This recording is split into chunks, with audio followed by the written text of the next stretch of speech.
So, gagawin natin. Punasan natin ito. So, sa mga nagtatanong kung pinapaligawan ng rabbit, so, hindi po siya pinapaligawan. Pinupunasan lang po ang mga may stain. Gamit po ang maligamgam na tubig. Dahil baka lamigin sila bawat napaliguan. Okay? Ayan. Gamit ka lang ng bimpo. Then,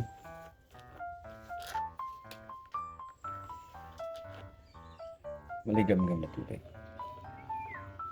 Pinipunas mo sa mga part na may stain siya. Right? Ganun lang po paglinis ng rabbit.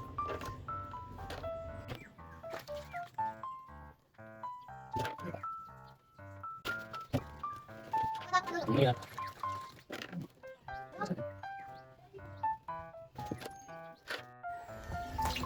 So, ganun lang kadali maglinis ng rabbit.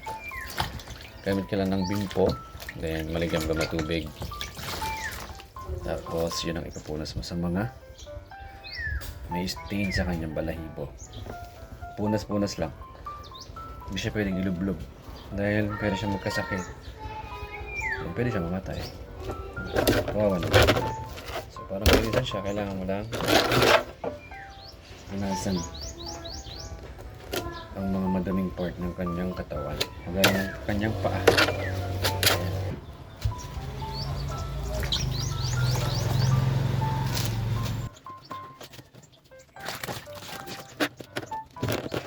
So, madumi talaga yung paa nila kasi minsan nakukuha nila yan sa cage. Pag hindi mo linisan yung cage, yan, madalas madumi yung kanilang mga paa. So, kailangan malinisan mo agad yung cage nila. May pilayan siya.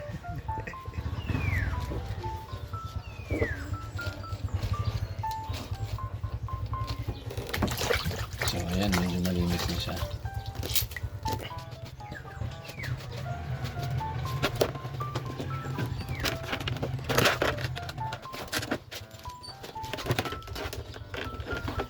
So ayun na nga guys, ganun lang kadali maglinis ng rabbit. So, hindi siya pinapaliguan guys.